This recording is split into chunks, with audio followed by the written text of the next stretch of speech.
Bueno, arrancamos con una nueva reunión científica de la Asociación Argentina de Hemoterapia. Esta vez estamos presentando lo que fue la experiencia del grupo de latinoamericano en el curso de formación básica en investigación. Contamos con la doctora Marcela García Castro, que es microbióloga especialista en banco de sangre y gerencia en salud, que fue coordinadora del curso organizado por EGESIAM, y la doctora Mirta Remesar, ¿sí?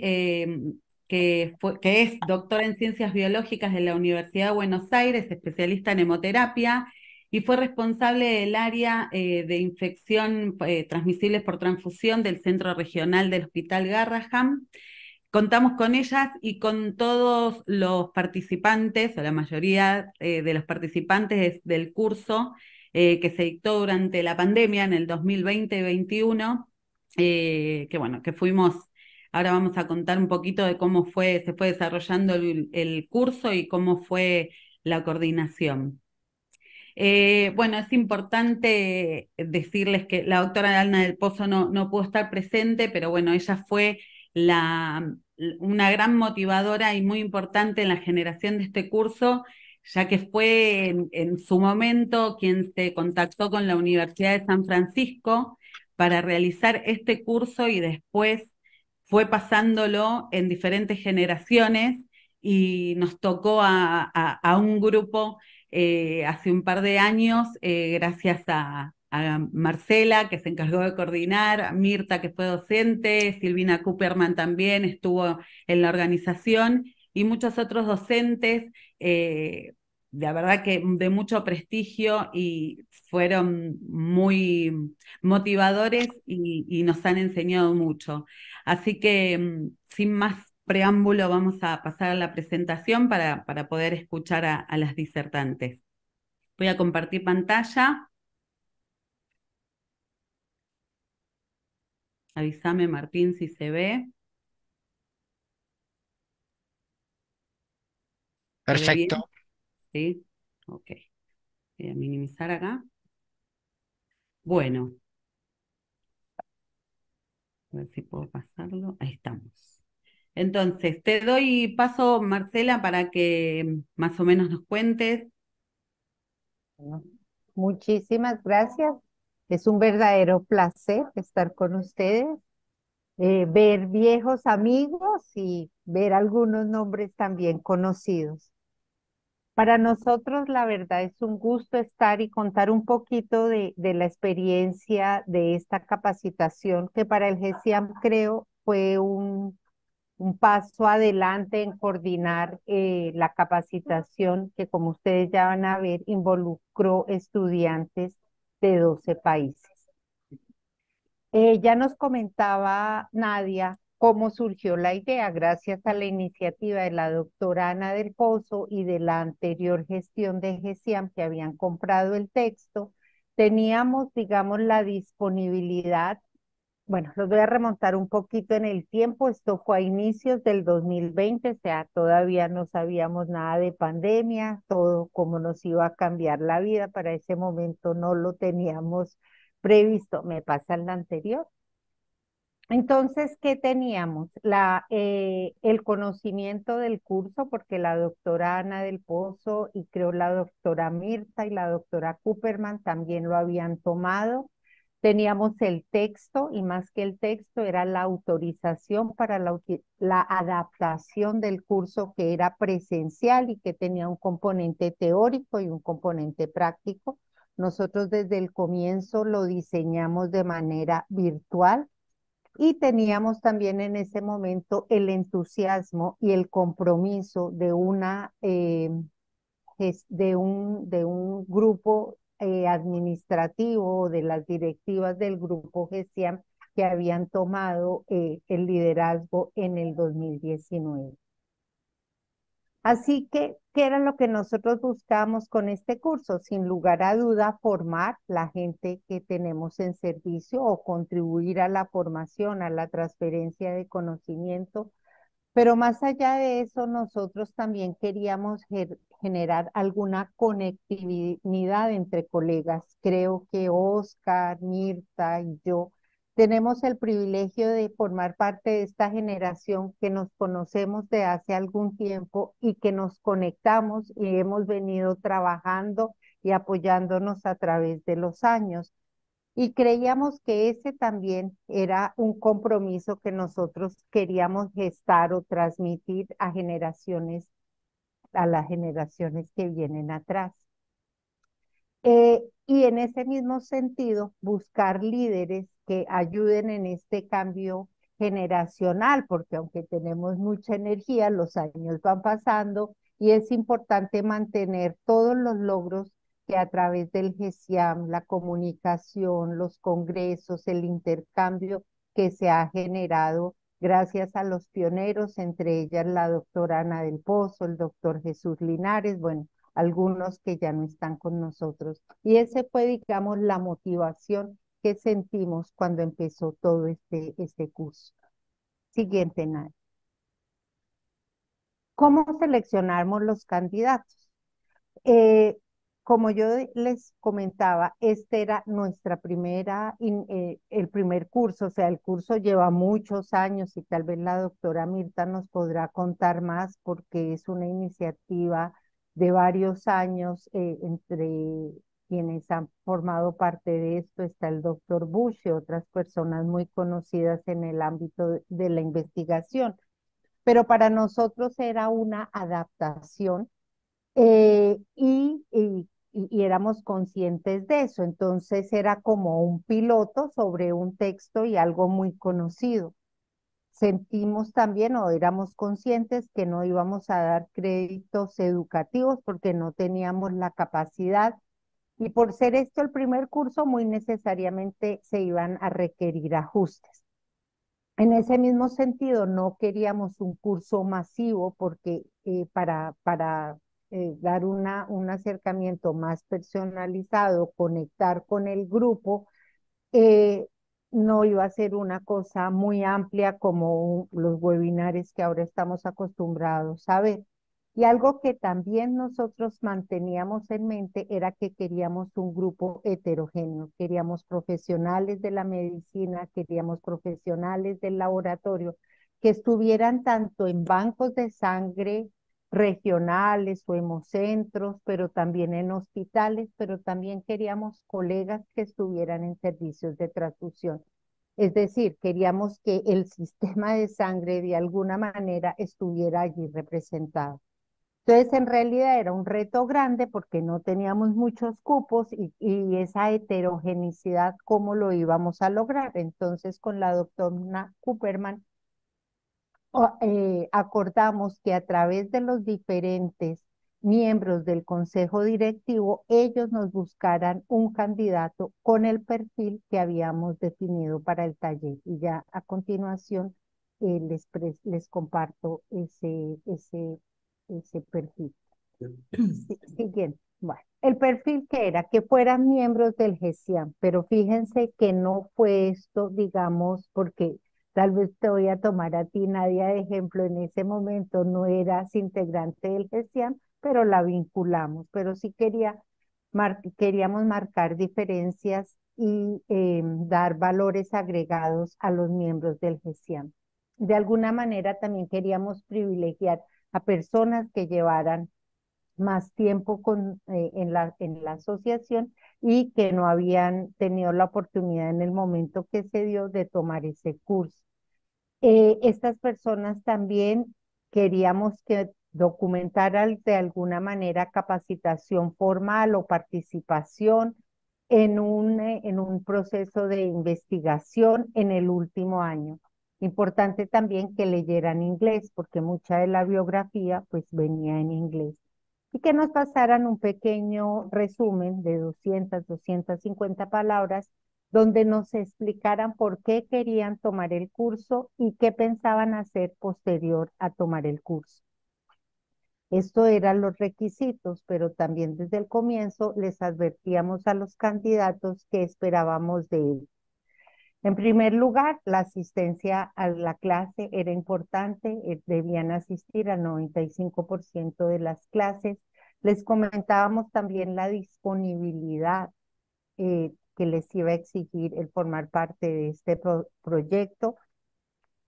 Cuando nosotros diseñamos, queríamos que esto tuviera un componente práctico que luego no tuvimos la capacidad de desarrollarlo, pero muy seguramente en este segundo corte, que está a cargo de la doctora Mirta, este componente va a volverse a tratar.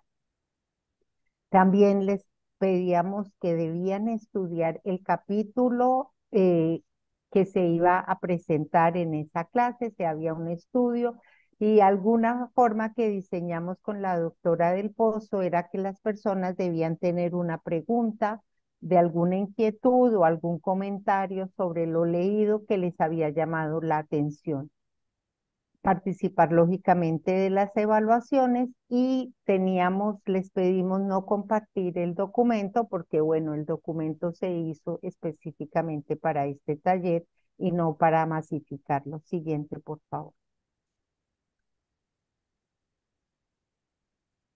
La coordinación, que es ya para terminar, ¿cómo se hizo? Entonces, la coordinación a través de los alumnos, básicamente darle seguimiento a los acuerdos, estar pendiente, digamos, de la asistencia al curso, si tenían algún inconveniente, digamos, una de las, la presentación de la discusión de los resultados de las evaluaciones. Con los profesores también, apoyo permanente para la clase, coordinación de las evaluaciones de conocimiento y permanentemente también una retroalimentación con las autoridades de gestión. Ya lo había comentado Nadia, perdón. El curso duró 10 meses, empezamos como les mencioné en enero, terminamos del 20 a gestionarlo, pero las clases empezaron en noviembre del 2020, ya en plena pandemia, terminamos en septiembre del 2021, fueron 54 horas porque lo hacíamos quincenal, los miércoles en modalidad, como les comentaba, virtual en tiempo real, no tal vez una o dos clases que algún profesor tuvo dificultad, se grabó, pero y una tal vez para alguna persona que no pudo asistir, se le grabó y se le pasó luego, pero todas las clases fueron en tiempo real y tuvimos participantes de servicios de transfusión, de bancos de sangre de 12 países, 11 de América Latina y uno del Caribe, que eso también lo quería resaltar, porque muchas veces estando en una ubicación geográfica muy cercana, no tenemos mucha relación con los colegas del Caribe y creo que el haber tenido a alguien de Guyana fue una experiencia para todos enriquecedor. Bueno, ya con esto espero haberles podido dar un panorama general de la coordinación de este primer curso de educación en formación básica de investigación. Gracias.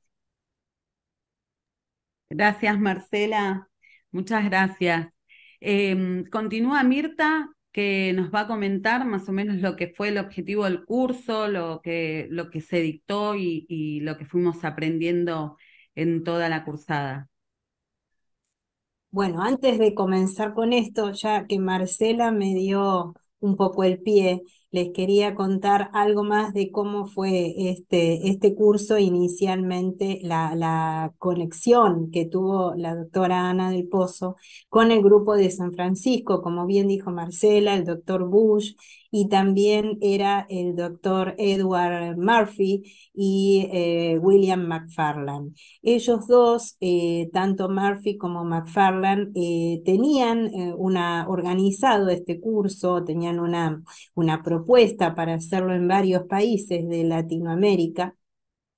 y justamente con fondos de la Universidad de San Francisco y replicando un poco lo que ellos hacían como docentes, mismo en la Universidad de San Francisco. La idea era llevarlo a Latinoamérica. De hecho, yo participé como alumna de un curso que junto con alguien más del servicio, por supuesto promovida por la doctora Del Pozo, la otra persona del servicio con la que hicimos el curso inicialmente en Brasil, en esa oportunidad, fue Cecilia Gamba, que muchos de ustedes la conocen, y el curso además se replicó en otros países como Honduras, hubo otro en Brasil, se hizo uno en Buenos Aires, donde estuvo, por supuesto, en el Garrahan, ya hace varios años, donde se invitaron, participaron tanto Silvina Cooperman, Sebastián Ognayan, como parte del Centro Regional de Hemoterapia. También participó Mónica Pupo, que algunos de ustedes también la conocen, o sea, que pertenecía a una de las provincias de Argentina. Pero también participaron personas de otros, o sea, gente que estaba trabajando en banco de sangre y podía llegar a hacer un proyecto de investigación en otros países. Eso fue, fueron experiencias muy enriquecedoras, pero claro, los profesores eran de la Universidad de San Francisco, excelentes, por supuesto, pero teníamos un poco la barrera del idioma. Queríamos llevar esto, o sea, la doctora Ana del Pozo tenía ese interés de que esto se pudiera replicar en América Latina, pero digamos, traspasando un poco esta barrera del idioma. La gran dificultad es que ellos no hablan, no hablan en castellano, no hablan en español, y lo que se buscó es trabajar pidiéndoles autorización de hacer un curso similar siguiendo la estructura de un texto que es es que, como dijo Marcela, lo adquirió el GESIAM, para poder organizar en forma troncal, digamos, todas las clases y los contenidos. Este texto es sumamente útil porque de alguna manera describe y va desarrollando paso por paso todo el proceso de la investigación clínica, donde yo acá les voy a describir solamente los primeros pasos, como para después pasar a las experiencias de esta cohorte de GESIAM que lo realizó en plena pandemia, en época difícil. Bueno, entonces, una de las cosas con que nos enfrentamos cuando hacemos investigación, por eso aquí está esta foto que en realidad me la cedió Nadia, pero está muy buena. Es como que nosotros lo que hacemos es, cuando encaramos el tema de la investigación clínica en general, lo que hacemos es tomar una parte de la realidad, tomamos una muestra de la población, porque es imposible estudiar toda la población. Nadie podría avanzar en el conocimiento si querría hacer algo tan abarcativo. Entonces, lo que se hace es focalizar en una población y en un contexto determinado. Eso hace que podamos ver, como bien lo muestra acá el foco, estamos viendo una parte, por ejemplo, acá con este largavistas vemos una parte del mar y lo que pasa. No sabemos lo que pasa en todo alrededor. Pero por eso el conocimiento científico se va a ir focalizando en un tema, pero a su vez otros investigadores que van trabajando en temas relacionados y tal vez en otras poblaciones, en otros contextos, van a ir contribuyendo a lo que es la generalización, o sea, trasladar estos hallazgos a lo que sucede en la población. La próxima. Ahí está. Muy bien. El proceso de la investigación clínica, tal como lo describe el libro, y es bastante real, es muy real en lo que nos va pasando cuando queremos desarrollar una investigación. Por supuesto, tenemos que basarnos en la evidencia que ya está publicada, que ya se conoce. Entonces, ¿qué es lo que podemos aportar nosotros a este conocimiento que ya se tiene? Tenemos que, si es el investigador ya forma parte de un grupo de investigación en un determinado tema, esto lo va a conocer más fácilmente. Y si es un investigador nuevo que tiene un determinado interés, puede acercarse a aquellos grupos de investigación que ya están desarrollando un tema para poder investigar con ellos, preguntarles, a ver cómo puede abarcar un determinado tema. Pero es fundamental, tanto cuando escribimos el proyecto, cuando vamos a encarar un proyecto, que conozcamos lo que ya se sabe del tema. A su vez, es necesario tener un pensamiento creativo, o sea, ¿qué pregunta nueva es interesante hoy de ser respondida dentro de un determinado contexto? Y un pensamiento práctico, que es diseñar el estudio utilizando solamente esa fracción del mundo, lo que vemos por el largavistas que veíamos en la diapositiva anterior. Es una fracción de la realidad que vamos a poder abarcar con nuestro estudio y a partir de ahí escribir un protocolo. La siguiente. Entonces, la pregunta de investigación, ¿en qué se va a basar? O sea, si es una persona que está trabajando en medicina, en este caso, porque estamos hablando de investigación clínica, o si fuera investigación básica, en la experiencia del equipo de investigación, con un mentor o coinvestigadores para generar nuevas preguntas. ¿Esto qué quiere decir? Si ya está trabajando dentro de un equipo de investigación, ese equipo seguramente va a generar nuevas preguntas. Eso es lo que tiene la ciencia, que una vez que respondemos una pregunta, investigamos en ella, aparecen nuevas que tenemos que responder. Seguramente van a aparecer muchos interrogantes y eso es lo que vamos a ir respondiendo con nuevas preguntas que tengan interés. A su vez pueden aparecer nuevas tecnologías que hagan que podamos abarcar un determinado tema con algo diferente, otro tipo de mediciones que nos den más precisión, más exactitud, o que se puedan aplicar a algo ya conocido, a distintas enfermedades, a distintas condiciones, para sacar nuevas conclusiones.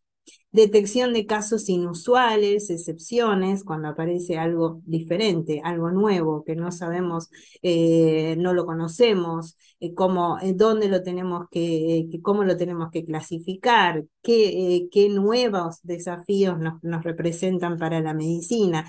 Todo eso es una fuente de investigación. El escepticismo, una mirada crítica a las teorías establecidas, a las cosas que ya se conocen, sesgos de estudios previos, o sea, estudios previos que tienen un determinado sesgo que a la luz de nuevos conocimientos se pueden determinar cuáles son para llegar así a una nueva visión, a un nuevo conocimiento.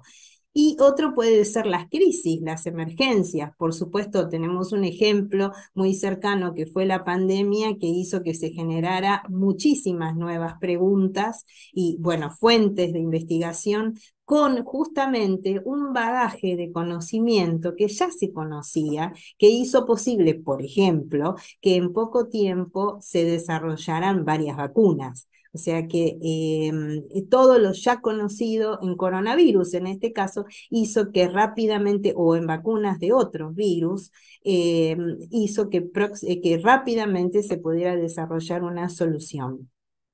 La siguiente. Entonces, lo que nosotros propone el libro y estructura para que tengamos una forma de trabajar es un plan de estudio. O sea, lo primero es la pregunta de investigación. ¿Cuál es la pregunta? ¿Qué es lo que nos motiva? ¿Cuál es el objetivo del estudio?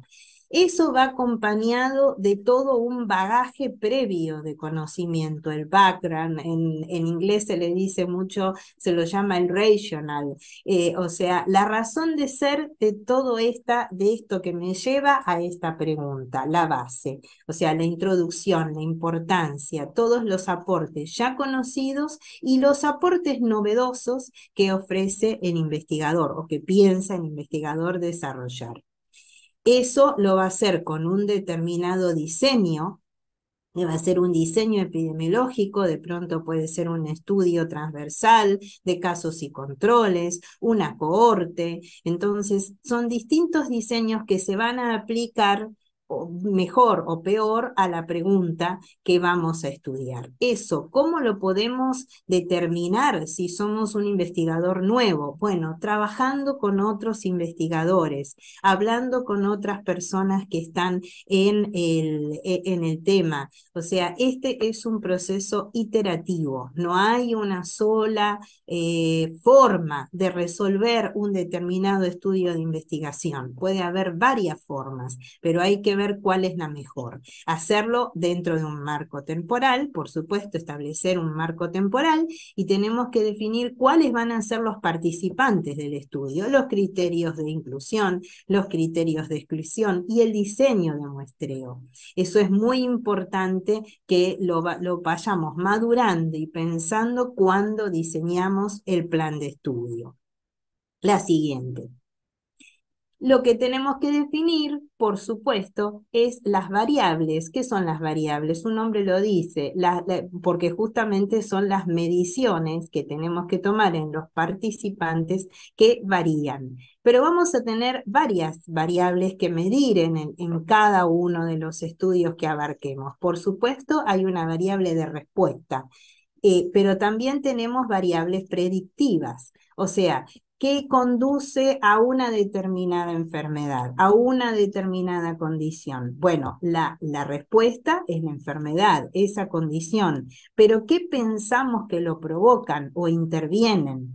Pueden ser algunas de las que suponemos, de acuerdo al conocimiento, pero también tenemos variables de confusión que están relacionadas con esa variable de respuesta y también las tenemos que medir. Puede ser las variables de confusión, puede ser el sexo, la edad, son unas de las que generalmente se miden, pero tenemos millones de ejemplos, que esas son variables que van a intervenir en esa condición o enfermedad que estamos por estudiar.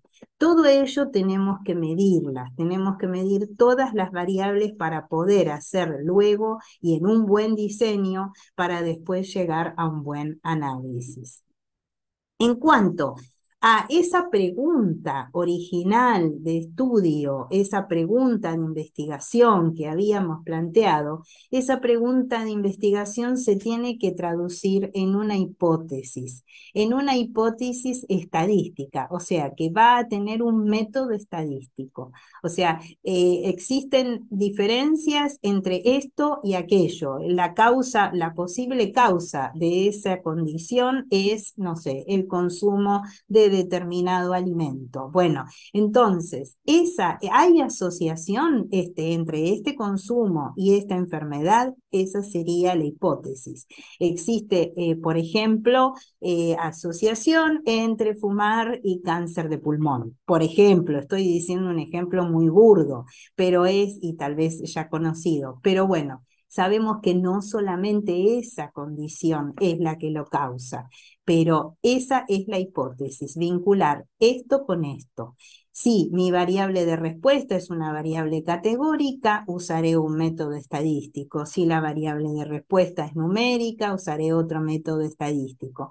¿Para qué me sirve esa hipótesis estadística? Que la hipótesis nula va a decir que no hay asociación y en el otro caso la hipótesis alternativa puede decir que hay asociación. Me sirve para plantear un posible análisis estadístico que inicialmente me va a llevar a calcular el tamaño de la muestra. Eso es súper importante cuando diseñamos el plan de estudio, porque tengo que saber la muestra con la que yo tengo que contar y si es posible que yo pueda tener en mi estudio esa cantidad de sujetos o no. Eso hace que cuando voy armando el proyecto, vea cuán factible es y cuán factible no es y qué tengo que modificar. En el caso que les decía, a su vez eso va a determinar el análisis estadístico. En el caso que les decía, por ejemplo, fumar y cáncer de pulmón, no es solamente, esa sería, el hecho de fumar sería una variable predictiva, pero a su vez hay una serie de variables que yo voy a tener que medir y voy a tener que considerar para llegar a una buena conclusión.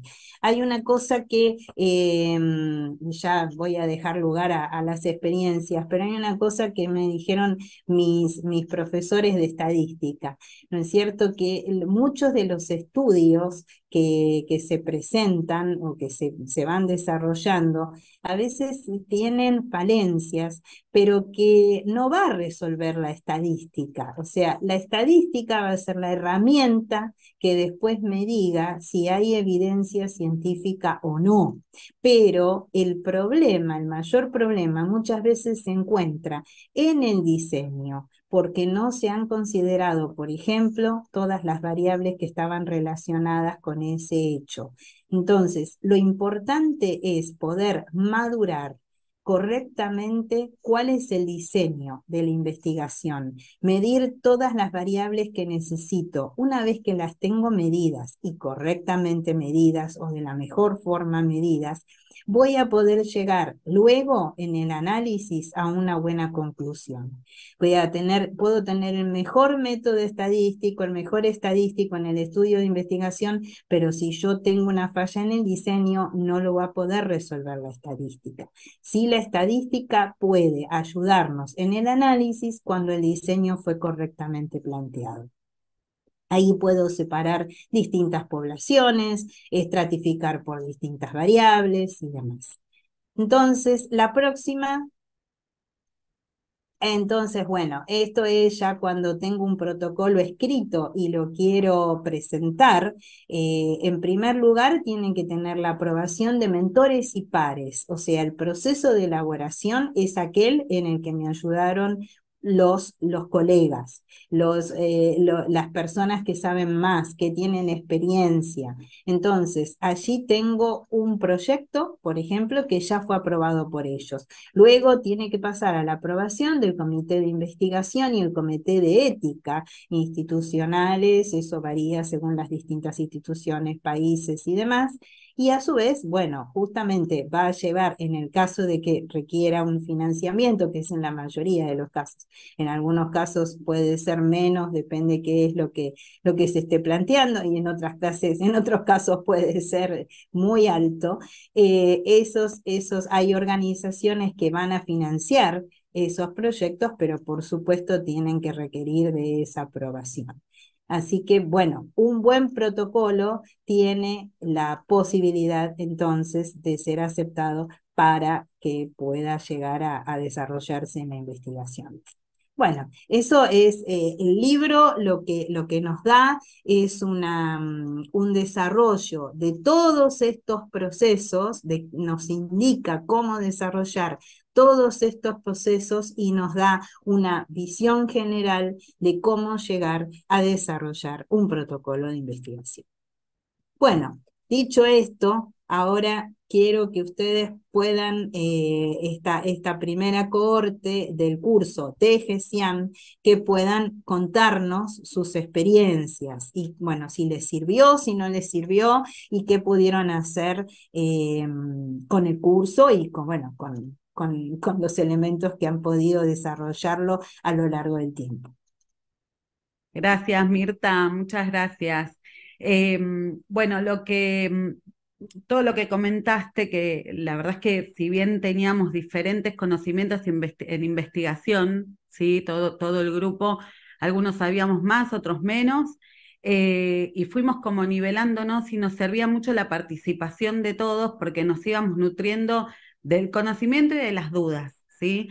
A veces uno piensa que para publicar o para generar evidencia o tiene que ser científico, o tiene que estar en lugares de alta complejidad, y cuando empezamos a hablar entre nosotros o a comentar cuáles eran las ideas, la realidad es que muchas eran comunes, a veces trabajamos en poblaciones similares y empezábamos a darnos cuenta que podíamos traspolar evidencia de otros lados a nuestra población o tener estrategias para alguna intervención que quizás tengamos limitaciones. Y había alguna intervención estratégica en otros lugares que quizás funciona o funcionó, entonces se puede traspolar. Eh, Más allá del curso, digamos, el curso ayuda y más allá de poder generar evidencia, una de las herramientas que también nos aportó es saber diferenciar la calidad de evidencia de diferentes publicaciones, que es sumamente importante al momento de tomar cuáles son las publicaciones de interés, las que están bien hechas, las limitaciones, esto que decías del análisis estadístico, el diseño, eso es muy importante, que a veces cuesta poder decidir qué diseño, o a veces uno se equivoca aunque quizás tiene el concepto claro y va perdiendo, ¿no? Como el objetivo, y ahí hay que reiniciar. Que una de las cosas que admito que era uno de mis errores, por ejemplo, tener bases de datos y no tener ni la hipótesis ni los objetivos. Entonces, quizás uno en el afán de recolectar información pierde la objetividad al momento de generar el trabajo. Y una de las cosas que por lo menos yo aprendí fue primero la hipótesis, generar la pregunta, ser como bastante metódico para poder llegar al objetivo que tenemos. La idea es, bueno, acá yo digamos, este listado es de los compañeros que estuvimos participando en el curso, y bueno, y estuvieron de diferentes países: de Ecuador, Argentina, Panamá, Honduras, Bolivia, Uruguay, México, Chile, Guyana, Brasil, Colombia, y bueno, y fuimos conociéndonos y aprendiendo de las experiencias de cada una. La idea es que, digamos, cada participante, cada colega, cada profesional vaya comentando lo que fue aprendiendo y qué experiencias tuvo. El primer trabajo publicado, que en realidad este es un proyecto que es muy interesante, ¿sí? Que te voy a dar paso, María Luisa. María Luisa es bioquímica farmacéutica, magíster en gestión de calidad en medicina transfusional, y actualmente es la directora del Banco de Sangre de Cochabamba, de Bolivia. Yo no quiero comentar el trabajo, si querés, Luisa, no sé si estás por ahí. Sí, sí, sí. Buenas tardes a todos. Primero, un saludo muy cordial a todos nuestros docentes. Pedir un poco de disculpas, estoy afónica y te consta, Nadia, toda la semana he estado de esta manera. Me es grato ver nuevamente a la doctora Marcela, a la doctora Renesar, a las compañeras, principalmente a Paola y Nadia, quienes han sido puntal en este proyecto, a quienes teníamos la inquietud, pero no teníamos el conocimiento, teníamos muchas ganas de aprender. Habíamos hecho algunas investigaciones de repente no enfocadas en cómo tendría que ser dirigida cada una de estas investigaciones. Con todo el aprendizaje que uno ha tenido, pues se ha logrado de repente unir esos deseos de poder hacer investigación, de poder entender un artículo, de ver cómo han enfocado ese artículo, cuál era la pregunta de investigación, qué era lo que querían enfocar, si el diseño que habían ellos empleado era el correcto. Pues hay muchas cosas que hemos logrado entender a través de toda esta enseñanza que nos dieron en este periodo, un periodo de pandemia, periodo muy duro para todos nosotros. Explicarles tal vez que hemos en todo este trayecto tenido muchas dificultades, en algún caso pérdidas, como en el mío, la pérdida de mi padre, y muchas cosas que nos han ido pasando, pero que han seguido motivando para que nosotros podamos aprender. Como decía Nadia, pues hay hay un proceso de investigación, el proceso está en procesos de investigación que ha sido mi persona contactada a través de una de las, de Vivi, una de nuestras compañeras de investigación o de estudio de investigación, a quien le habían indicado que con quienes podrían trabajar este proyecto que es la detección del ARN y anticuerpo contra el virus del dengue y chikungunya, que en su momento estaba haciendo algo que estaba muy presente en nuestros países y se había visto que Argentina, Bolivia y Paraguay estábamos pasando por este problema y queríamos ver cómo se podía enfrentar o ver qué es lo que estaba ocurriendo en nuestros donantes, porque muchas de estas enfermedades como el dengue, la chikungunya, llegaban a ser asintomáticas y podían ocasionar de repente una transmisión viral a través de la sangre. Entonces se me puso o me pusieron en contacto con el coordinador en realidad de toda esta investigación, que es Diego Fleischmann, junto a Alfredo Martínez y Federico Dilelo, perdón, quienes habían hecho este proyecto. Al ponerse en contacto conmigo, me pasaron el protocolo.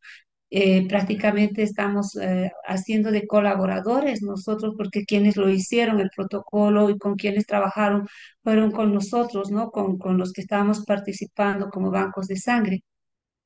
Hicimos la presentación de este protocolo, en este caso al Comité de Ética de Bolivia y también al Comité Científico, que en realidad es uno solo y se encuentra en la ciudad de La Paz.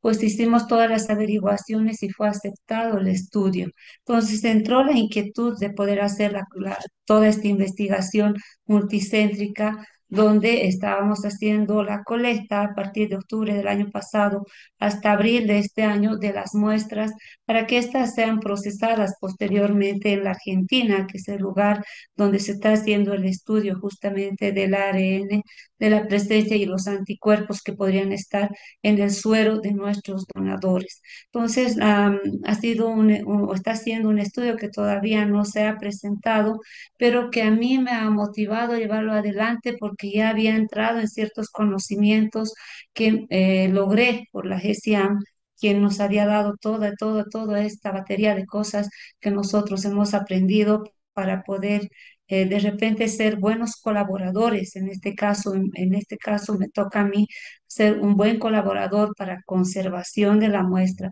para la toma de muestra, para la discriminación de repente aquellos que estaban permitidos y no permitidos, de controlar que no haya un sesgo para que este estudio sea el mejor. Entonces, este es un proyecto que todavía no se lo ha publicado. Estamos todavía en todo el proceso de estudio y luego de investigación, de estadísticas, de presentación y reuniones que posteriormente podamos lograr con el grupo que se está haciendo la investigación, que como digo, Diego Fleischmann es quien nos pone en contacto y estamos continuamente conversando con él para que esta investigación vaya adelante. Esta como una experiencia, digamos, después de haber estado en este curso tan lindo que a mí me ha gustado y me ha ayudado a tener mayores conocimientos que de repente aquí en Bolivia no lo tenemos todavía bien asentado para poder hacer investigación. Y hablando con Nadia, pues se han hecho algunas investigaciones con bancos de sangre donde también he participado, donde ahora entiendo que hay muchas cosas que deberían haberse hecho de diferente manera, ¿no? Entonces, si bien se está haciendo investigación, ahora se quiere crecer, hay muchos proyectos, aparte de este que es la detección del ARN y anticuerpos de virus dengue y chikungunya, también se tiene otro. Algo que motivó y me motivó a conocer es qué pasó con el uso de la ivermectina, por ejemplo, y el problema ya unido a parasitología, no tanto ver el tema de banco de sangre, pero sí usar donantes de sangre que han usado ivermectina y ver un antes y un después de la presencia de anticuerpos para estrongiloides, que es un tema que está afectando en gran manera el grado nutricional en nuestra población. Son motivaciones que se tienen, todavía no hay el proyecto, estamos viendo. Entonces, yo quiero mostrar mi experiencia a través de este estudio que se está haciendo después de haber tenido la enseñanza y en algún momento presentarlo de repente a través de Diego y todos los que están haciendo la coordinación a todo el mundo, lo que pasa en lo que es Argentina, Paraguay y Bolivia. Esa es la experiencia que al momento yo podría expresarles en esta reunión científica y decirles que la motivación existe en mi persona y lo estoy a través mío también difundiendo a todos mis colegas que están aquí en el banco de sangre porque existe, como decía Nadia, mucha información. Los bancos de sangre son centinela de muchas enfermedades porque son gente que aparentemente no tiene problemas de salud y acude a los bancos de sangre hacer donaciones. Es un lugar donde podemos hacer mucha investigación y espero que de aquí para adelante podamos hacer investigación de manera multicéntrica, pues con todos los que hemos estado trabajando o estudiando en este grupo científico. Nadia y a todos los profesores, muchas gracias. Gracias, Luisa. Gracias, muchas gracias. Este estudio es sumamente interesante. De hecho, en el último, en las jornadas cuyanas que fueron este año, estuvimos hablando de lo que es, digamos, el impacto de dengue y chikungunya en los donantes de sangre y en las transfusiones. Y la verdad, cuando leí el proyecto estaba muy bueno. Creo que esto ya está en proceso de el estudio de las muestras, que estaban muy bien los materiales y métodos, ya que todos se iban a estudiar en un mismo centro. Entonces Sí, disminuías todo, digamos, los riesgos de sesgos y demás, y bueno, y lo que son las técnicas de estudios. Así que me pareció sumamente interesante. Voy a pasar al próximo estudio, que es de la doctora Florencia Flores, ¿sí? Que es médica tecnóloga, tecnóloga médica en el Banco de Sangre de Panamá y es responsable del sector de inmunohematología. Flor, si estás por ahí. Hola, ¿qué tal? Hola, te dejo para que comentes tu publicación. Bueno, realmente es un placer estar con todos esta tarde. Mm, Para mí siempre fue un placer haber sido seleccionada en el grupo para este curso, porque la investigación es algo que siempre me ha llamado la atención, pero a veces uno siente o piensa que hay tantos limitantes eh, de que tengo que hacer tantas cosas, de que tengo que buscar tantas cosas, pero una de las cosas más importantes que aprendí es que los datos están ahí. Es cuestión de, de Flor, pasar el tiempo. perdón, se te entrecorta un poquitito. No ¿Me sé si corta? a ver, ¿me escuchás? ¿Ya? ¿Escuchas Ahí bien? está, ahí está. ¿Hasta dónde me escuchaste? Si querés, empieza de nuevo, no se escuchaba muy Ok, entrecortado. ok. ¿Me oyes bien? Sí, ahí se te escucha bien, ahí se te escucha bien. Bueno, para mí es un placer estar en esta tarde con ustedes y siempre fue un placer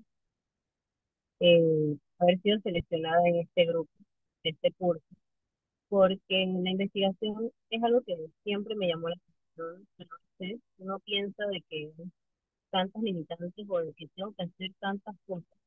Y entre las cosas más importantes que aprendí de este grupo de este curso es que los datos están allí y de que es cuestión de sacar un poco de tiempo, de sentarse y de tener la pregunta adecuada para, para poder alcanzar un objetivo.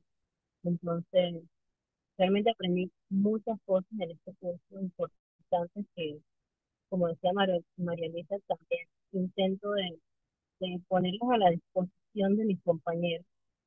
Y la experiencia fue sumamente grata en conocerlos a todos, en, en unirse junto a personas que también quieren hacer lo mismo que tú o quieren encontrar las mismas cosas que tú, es sumamente placentero. Y encontrar ese tipo de gente también en tus servicios, en tu país, es importante. Entonces, después del curso, eh, sacamos este póster en en un seminario, en un congreso que asistimos, que trata sobre el anti-D más el anti-C y la importancia clínica de determinar condiciones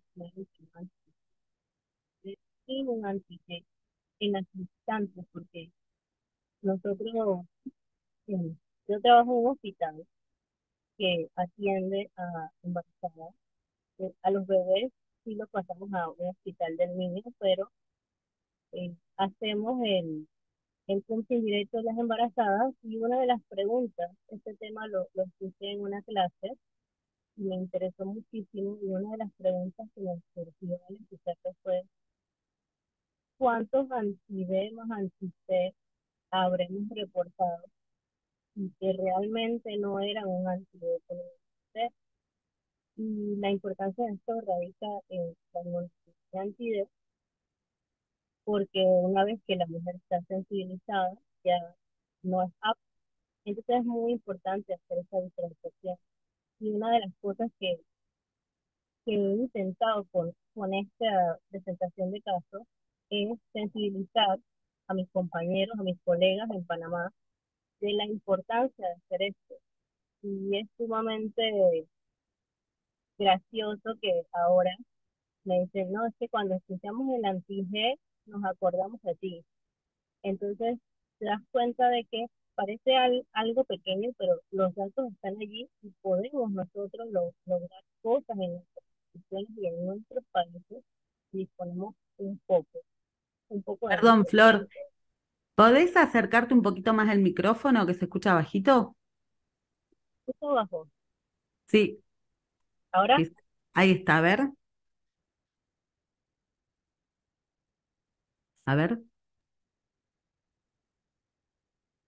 ¿me escuchás? Hola, Ahí está, perfecto. hola, Ahí se escucha perfecto. ¿me escuchas? Sí, Te sí, escuchamos bien, Flor. te escuchamos, Flor. Bajo el volumen.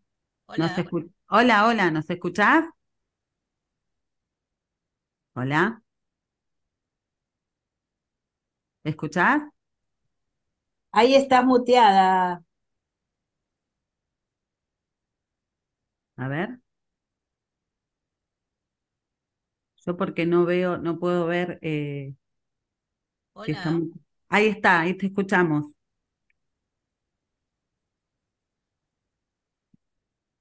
A ver, espera que.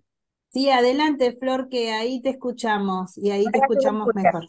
Ahí está, Ahora sí me escucha mejor. ahí Ahí está, se te perfecto, escucha Perfecto. mejor. perfecto, Mucho mejor. perfecto. Era acá. Pero bueno, les comentaba de que es importante y, y es gratificante también, o sea, ver cómo el sacar un poco o disponer un poco de nuestro tiempo y nuestra voluntad realmente crea cambios. Y de las cosas que me quedaron del curso es el no tener miedo a hacerme una pregunta y buscar esos datos que me pueden llevar a encontrar respuestas, porque efectivamente te vas a encontrar con algunos obstáculos en el camino, pero es importante la gente con la que te rodeas. Y una de las cosas eh, sumamente importante es esa gente con la que tú hablas y siempre te motivan. Rodearte de gente que siempre te motive y yo siempre agradezco a Dios por haberme encontrado con este grupo donde tengo a Pau, a María Luisa, a Nadia, donde los tengo a todos y siempre están allí para ayudarte y siempre está ahí para motivarte. Entonces, contar con un buen equipo de apoyo es importante también. Así que muchas gracias. Y disculpen los problemas con el audio. No, no pasa nada, no pasa nada. Yo después voy a pasar las publicaciones. Este trabajo es sumamente interesante con los errores que puede haber, asumiendo que, que las embarazadas tengan un anticuerpo de anti-D presente y en realidad sea negativo a expensas de identificar un anti-G y no aplicar el parto gamma. Después yo voy a pasar las publicaciones, la verdad que vale la pena leerlo y está buenísimo este trabajo, Gracias. Flor. Una de las cosas que te comentaba era que por lo menos este trabajo nosotros nos orientamos de otro trabajo que encontramos y lo trajimos a nuestra población. Encontramos en Colombia también uno de Paula y lo trajimos entre ese y otros que hemos ido encontrando y trajimos entonces, lo implementamos en nuestra población, que a veces como que creemos que debe ser una idea que no se ha hecho en ningún lugar, pero también podemos ir y buscar trabajos en otros lugares y traerlos a nuestra población, traer esas ideas acá y hacernos las mismas preguntas y resolverlas. Tal cual, tal cual. Gracias, Flor. Gracias a ti.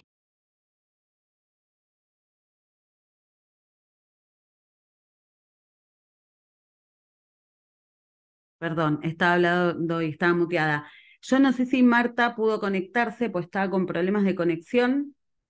Si no, voy a comentarlo yo. Pero bueno, No la veo no conectada. está. Ok, porque se conectó, pero me avisó que tenía problemas de conexión. Bueno, Marta es gerente del laboratorio del Banco de Sangre de la Cruz Roja de Honduras, ¿sí?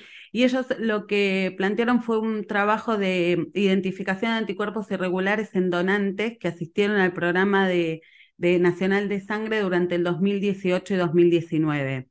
El objetivo era identificar y caracterizar los anticuerpos irregulares que estaban presentes en esta población, y lo que utilizaron fue un diseño de tipo transversal y descriptivo, ¿sí? Pero estaba basado en análisis retrospectivos de los registros que contaban en ese programa y lo que pudieron observar, los resultados fueron que se obtuvo una prevalencia de estos anticuerpos irregulares en el 0,11% de los donantes que se evaluaron y que se identificaron los anticuerpos, digamos, con mayor frecuencia, el anti-Lewis A, el anti-grande, anti-D y el anti-Kel. Como cuando fueron a analizar, se dieron cuenta que esta frecuencia era mayor en hombres y en la población de grupo 0, y generalmente no compartían varios anticuerpos, sino que estaba presente un solo anticuerpo. La idea, la conclusión era que si bien el número de donantes que fueron estudiados, digamos, en ese periodo, quizás no era, no representativo, sino de que podrían, digamos, tomar más años para poder tener una mayor número, digamos, un mayor N, para que sea más representativo y realmente ver cuál es el impacto, ¿sí? Cuál es la frecuencia de la presentación de estos anticuerpos. Este es uno de los trabajos que ella presentó, lástima que no está, pero vamos a pasar al de Felipe. Yo le voy a dar paso porque el Feli hizo este trabajo de HLA. Felipe está a cargo de digamos, hace gestión en Hemominas, que es una fundación, ¿sí?, de Brasil, que es muy importante. Él actualmente está desarrollando algo que la estrategia, digamos, es disminuir los costos en el estudio de HLA. La idea es reexplicar todo lo que hacen, digamos, en el estudio como si fuese el NAT, ¿sí? En cuando nosotros estudiamos todo lo que es ITT, para poder estudiar HLA en pools, porque con el objetivo de disminuir costos, ya que no está al alcance de todos los centros que hacen trasplante y estudian a los donantes.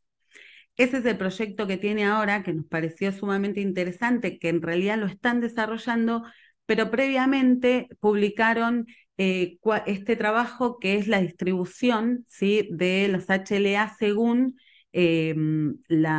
digamos, todo el origen étnico, ¿sí?, la descendencia o la ascendencia de la población con enfermedad de células falciformes. El objetivo es que describir las características de HLA según la ascendencia genómica y la distribución de los grupos en los pacientes brasileños, ¿sí? Se compararon diferentes perfiles de HLA con las poblaciones de todo el mundo para evaluar la disponibilidad de donantes compatibles con HLA. Los materiales y métodos fue elegir un subgrupo de 18.000 muestras de un registro, ¿sí?, compuestos por la población de Minas Gerais y buscar, digamos, considerando la búsqueda de donantes compatibles. ¿Cuál fue el resultado? En realidad, los pacientes evaluados tenían al menos un potencial donante no relacionado a HLA compatible, y la mayoría de los donantes no eran de la etnia que ellos consideraban. La mayoría de estos donantes eran donantes blancos que, digamos, desmitificaba o anulaba la hipótesis de que sí tenían que ser de la misma etnia. Entonces, la conclusión o la discusión de este trabajo consistía, voy a ocultar esto, consistía en que la estrategia de reclutamiento de los donantes de médula ósea para este tipo de pacientes, que se consideraba que se tenían que basar en el origen étnico, se debería usar con precaución, especialmente en estas poblaciones que son mixtas, porque no era lo que definía la compatibilidad. Pero también se considera que la limitación de este estudio es el tamaño modesto del panel de donantes que se utilizó para evaluar la disponibilidad. Entonces, hay una pequeña limitación en esta comparación de estos grupos, por lo cual lo que sí se podría hacer tomando este diseño es aumentar el número de la población que se ha estudiado para llegar a una conclusión digamos, más certera, ¿sí? El siguiente trabajo, que es de Paula Gaviria. Paula Gaviria es bacterióloga y laboratorista clínica, es investigadora del Instituto Distrital de Ciencias Biotecnológicas e Investigación en Bogotá, en Colombia, el ICBIS. Es líder científica del proyecto educativo de Hemociencia y es docente de posgrado. Paula, no sé si estás por ahí. Hola Nadia, buenas tardes a Hola, todos. Paula. Hola. Ay, perdón. Espera que.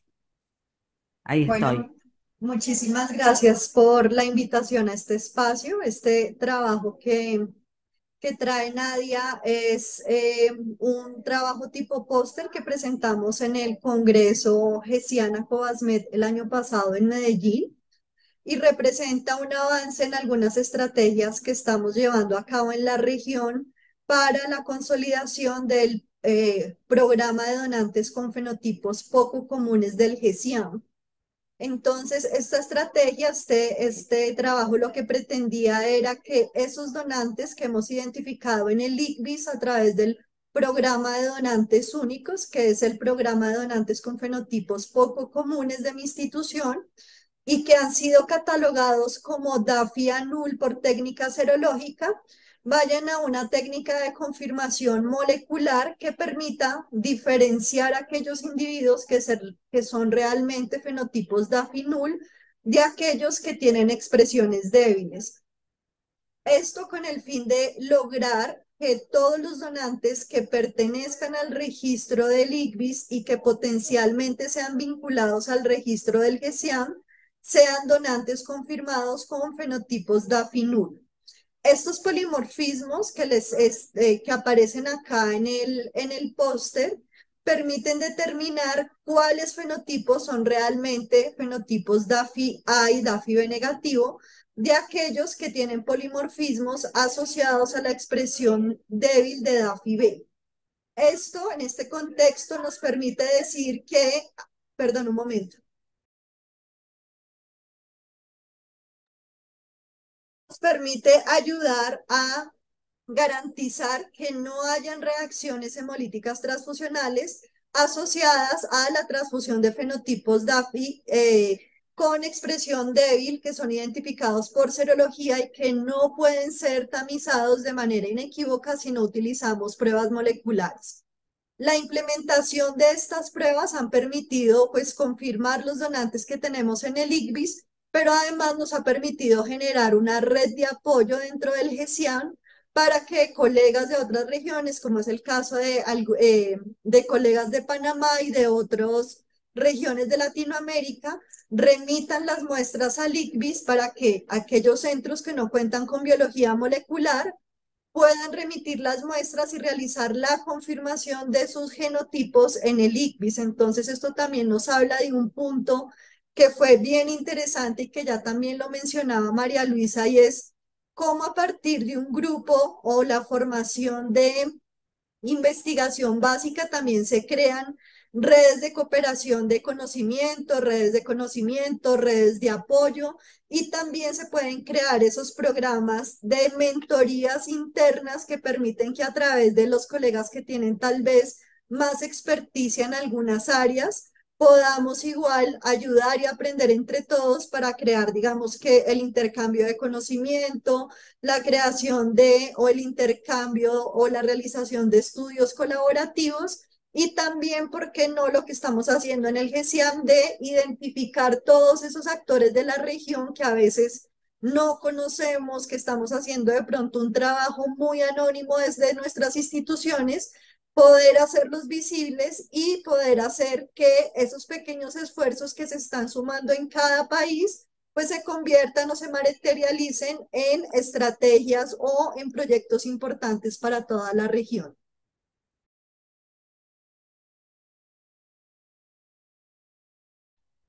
Gracias, Paula, muchas gracias.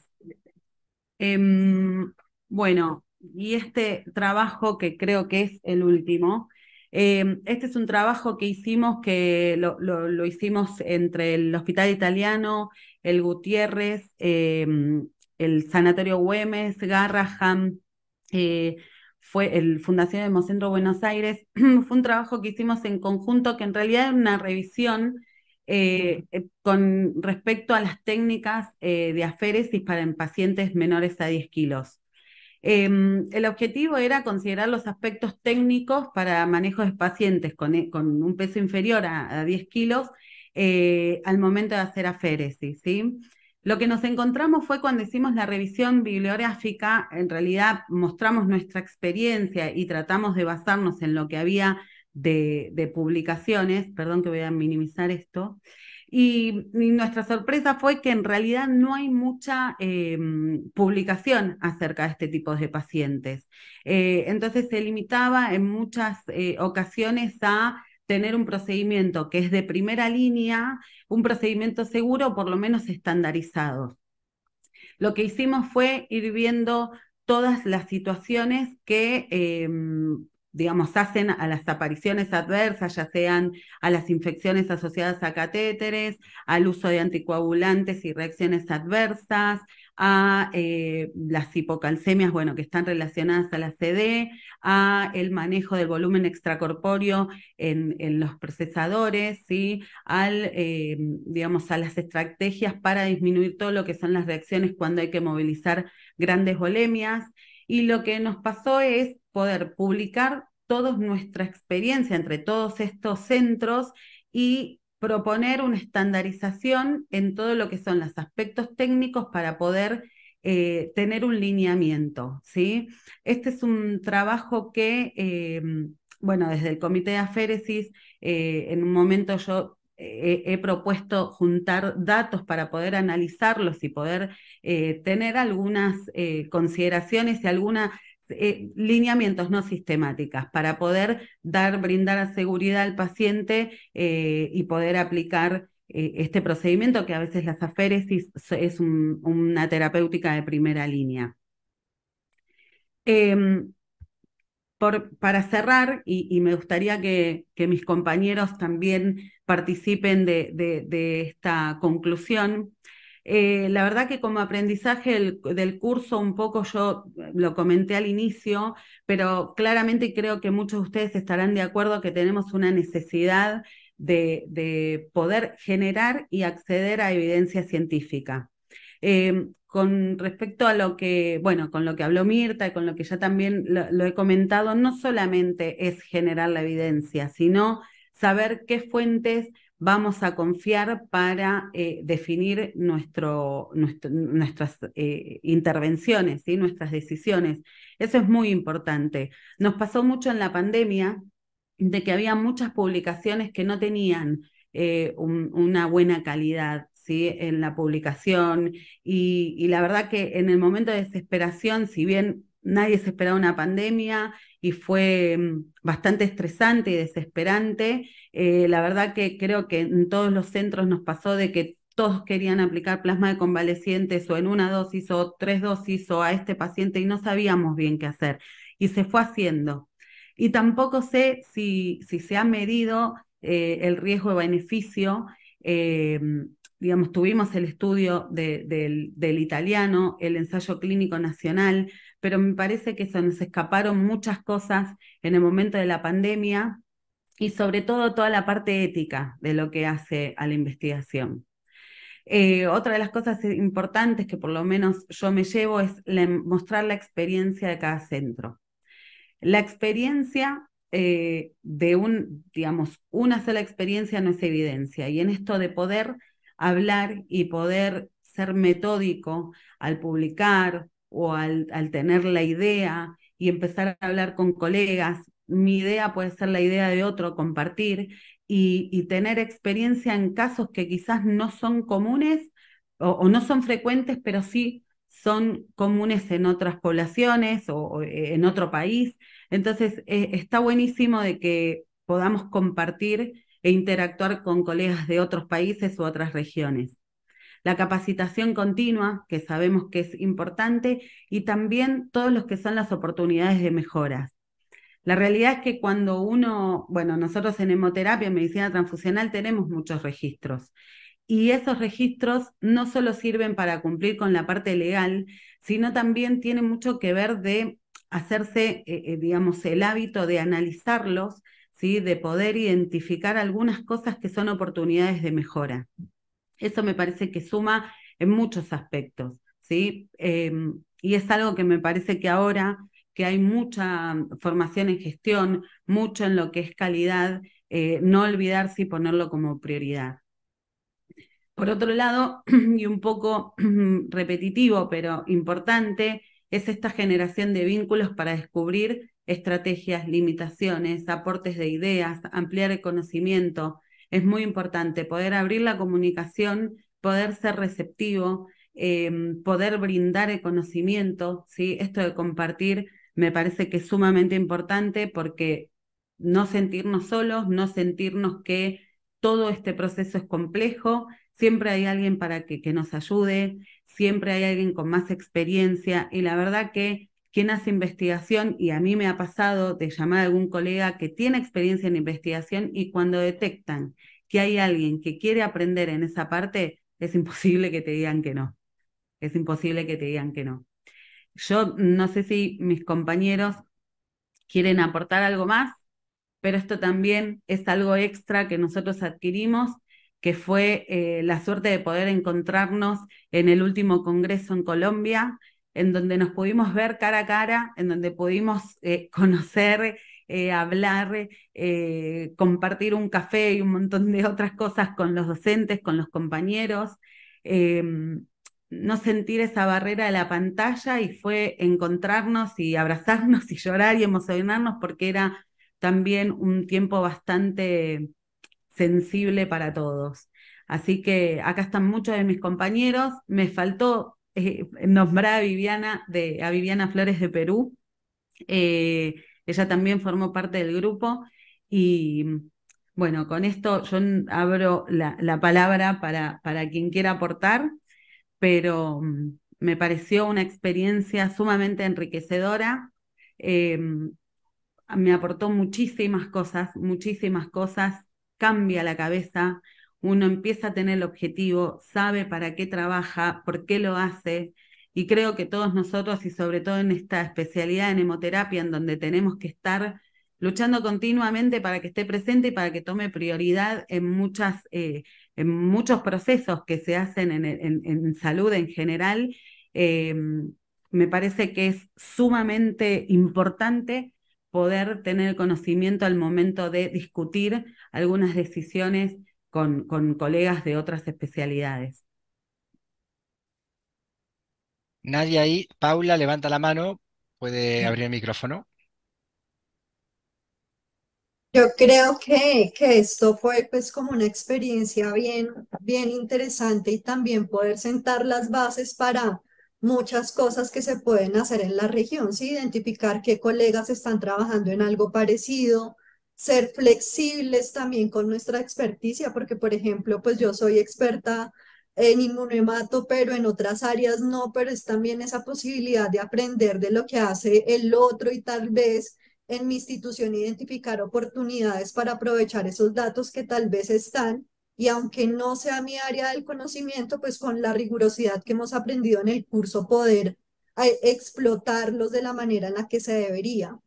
Y también creo que nos plantea muchos retos. Nosotros el año pasado, cuando se acercaba el Congreso de Acobasmed y con toda la experiencia que habíamos recolectado, estábamos muy entusiasmados con poder presentar un trabajo en el que pusiéramos en práctica todo lo que habíamos aprendido y esto también nos pone a que debemos tener en perspectiva cuál es la situación de nuestras instituciones, cuáles son los requisitos del comité de ética, que son todas esas condiciones también que son administrativas, pero que tienen que ver con la gestión del conocimiento para poder hacer estos tipos de colaboraciones, porque más allá de la buena intención de todos, pues llega un momento en el que hay una serie de cosas administrativas, de propiedad intelectual, de trámites ante los comités de ética que son supremamente heterogéneos de institución a institución y de país a país, lo cual nos habla que esto que hemos visto en el curso son los primeros pasos que estamos dando, pero que el camino por recorrer es muchísimo y hay muchas cosas que debemos aprender propiamente de nuestro contexto para poder pensar y hacer realidad esos trabajos colaborativos que tanto queremos. Entonces también es ser muy coherentes con el alcance de las cosas que queremos hacer, porque al plantearnos un proyecto multicéntrico, algo gigante, nos dimos cuenta de que habían muchas cosas que habían que resolver antes y eso también nos pone en la necesidad de plantearnos rutas de trabajo, tal vez de solucionar cosas primero en nuestras instituciones, de ver qué otras cosas deben ser antes construidas para que esos trabajos se puedan realizar de manera rigurosa, que fue lo que afortunadamente pudimos aprender en el curso del GESIAM. Gracias, Paula. Gracias, Marcela, y gracias, Mirta, porque la verdad que ustedes hicieron posible esto, nos mantuvieron conectados, un gran esfuerzo. La verdad que a la distancia, esto de la conexión a distancia nos facilitó, pero era un gran desafío. Y en medio de la pandemia, en donde todos los que estábamos en medicina transfusional fue una locura, y mantenernos el foco y mantenernos motivados, sobre todo comprender la dificultad y ser compasivos con eso. Así que fue muy enriquecedor este curso. Ojalá se repita, ojalá puedan acceder y tengan la motivación para hacerlo. Si alguien, Martín, si, no sé si alguien quiere consultar algo, alguien quiere abrir micrófono, no sé si tienen la posibilidad. Sí, puede pedirlo por el chat o levantando la mano con los iconitos. Esperamos un chiquitín y si no hay preguntas. También pueden escribir por el canal de chat. Sí.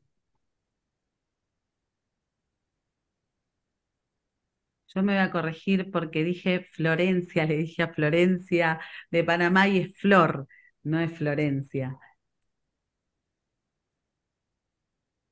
Bueno, creo que no tenemos ninguna pregunta, Mirta ¿no? Remesar.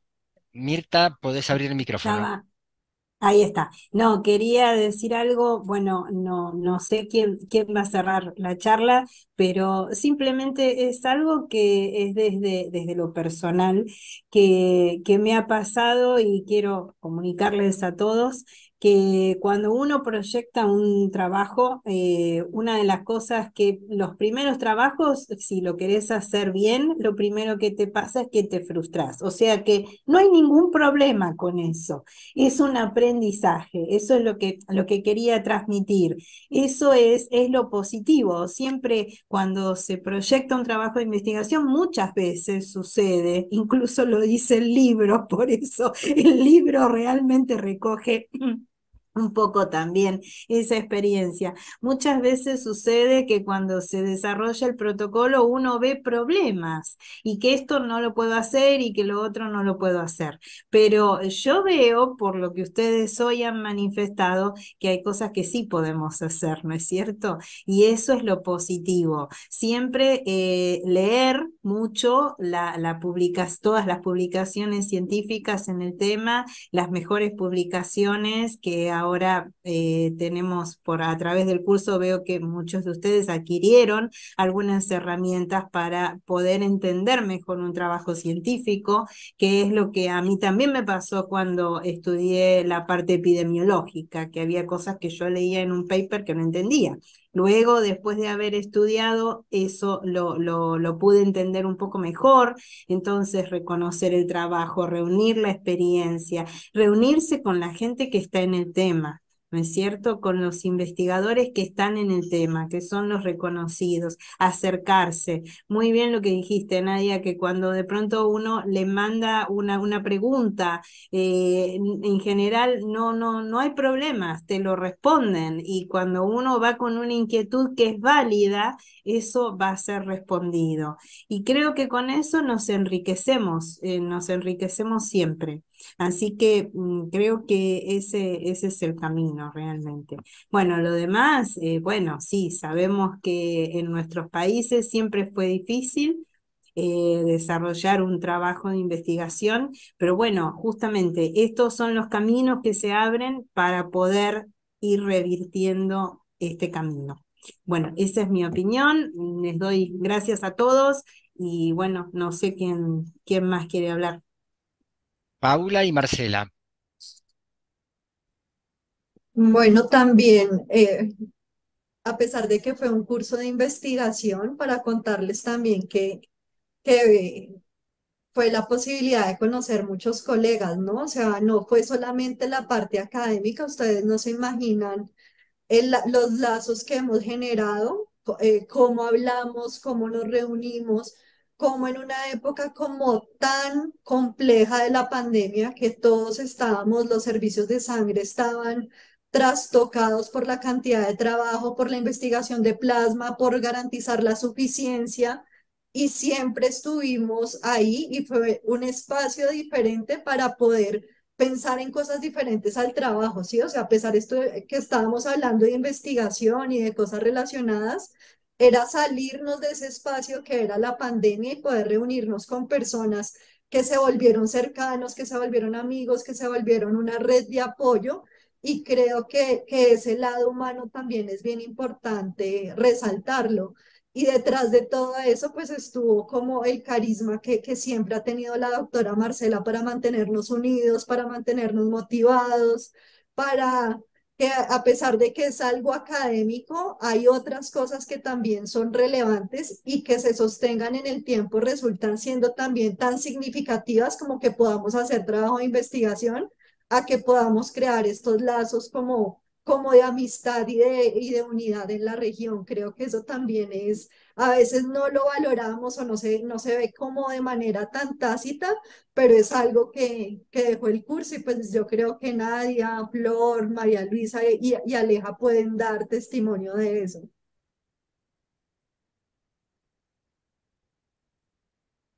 Marce. Gracias. Pues muchas gracias. Yo creo que Mirta valió la pena todo este esfuerzo que hicimos, porque también nosotros cuando comenzamos con el curso teníamos cantidad de interrogantes. Y bueno, ustedes también conocen muy bien a la doctora Ana del Pozo, a la doctora Silvina. Teníamos un nivel de exigencia alto porque no podíamos, digamos, bajar el estándar en toda la capacitación y en todas las experiencias que llevaba el GESIAM. Creo que a veces, y tomo un poco lo que dice Mirta, eh, hay que lanzarse y nosotros con este primer curso sabíamos que era un primer curso, no era un piloto porque había una experiencia importante en el desarrollo de esta capacitación, pero los profesores, la modalidad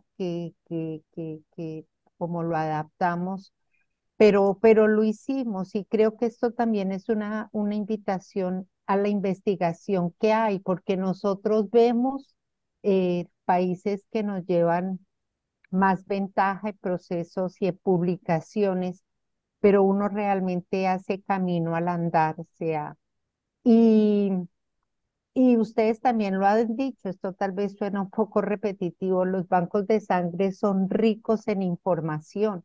Lo dijo la doctora María Luisa, o sea, somos centinelas para enfermedades de interés público. No más, digamos, las notificaciones de las infecciones transmitidas por transfusión, hable en todo un mundo o las causas de exclusión de los donantes, a lo cual nosotros podemos integrar y poner nuestra especialidad y nuestro quehacer en una posición de mayor visibilidad y reconocimiento también. Entonces, pues yo la verdad me siento muy bendecida por haber tenido la oportunidad de coordinar este curso y de trabajar con personas tan íntegras, que las dos son argentinas, la doctora Del Pozo, Silvina, con Mirta en este proceso. Así que bueno, que sigan saliendo los frutos de este semillero, es lo que nosotros podemos decir. Va a haber un segundo corte y esta vez está la doctora Mirta, donde esperamos que muchas más personas pues se adhieran a esta capacitación. Muchas gracias por tomar esta iniciativa, Nadia, que de verdad ha sido muy lindo poder hacer tangible y poder oír de ustedes lo que el curso les aportó en diferentes áreas, desde observadores, como lo decían, a áreas más específicas, inmunohematología, la parte de infecciosas. Así que muchísimas gracias. Un abrazo desde la distancia para todas y todos. Gracias. Oscar. Bueno, muy buenas tardes. Yo en realidad, bueno, en primera instancia quiero felicitar y agradecer a Nadia porque fue la ideóloga de esta reunión, que me parece que realmente fue excelente.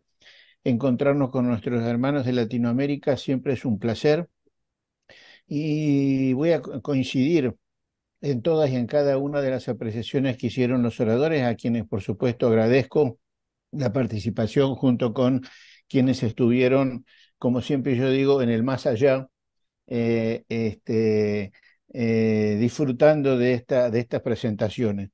A mí escuchar estas presentaciones me trae casi como una felicidad, porque veo que hay una nueva generación que está trabajando en pos de la medicina transfusional. Nosotros ya estamos pasando al Consejo de Ancianos, así que me parece que corresponde que haya gente que tome la posta para mejorar la calidad y la seguridad transfusional. Me pone muy contento ver un trabajo en el que participa Bolivia. Y quiero felicitar a María Luisa. Siempre le dije a María Luisa, porque conozco el centro de referencia de Cochabamba, que es excelente. Y siempre yo me acuerdo de lo que dice Ana del Pozo: uno puede decir que trabaja bien, pero la única manera de demostrarlos es a través de los trabajos científicos. O sea, no solamente hay que decirlo, sino que hay que demostrarlo, con lo cual felicito a María Luisa por este emprendimiento, me parece perfecto. Y bueno, y para cerrar esto, después de los agradecimientos, tengo que ir al aviso parroquial. Quiero recordarles que entre el 13 y el 15 de septiembre tenemos nuestro 19 Congreso de Medicina Transfusional, así que los esperamos y los invitamos a todos. Argentina está buena y barata, así que pueden venir. Y fundamentalmente quería comentarles que justamente el Congreso argentino va a tener una jornada del GESIAM, y por ese motivo todos aquellos socios del GESIAM no argentinos van a tener la posibilidad de inscribirse con con los mismos valores de los socios extranjeros de la asociación. O sea, le damos esa facilidad para que puedan acercarse y puedan venir. Así que nuevamente les mando un fuerte abrazo y nuevamente agradecido tanto a los que participaron como disertantes, como para quienes estuvieron escuchando. Muchas gracias a todos y un abrazo nuevamente. Muchas gracias. Hasta luego, hasta la próxima. Muchas gracias a todos también. Chao, chao. Saludos a todos. Un Un abrazo. saludo, doctor. Gracias, gracias, gracias. María Luisa. Hasta luego, doctor. Un gusto haberlo visto y a todos.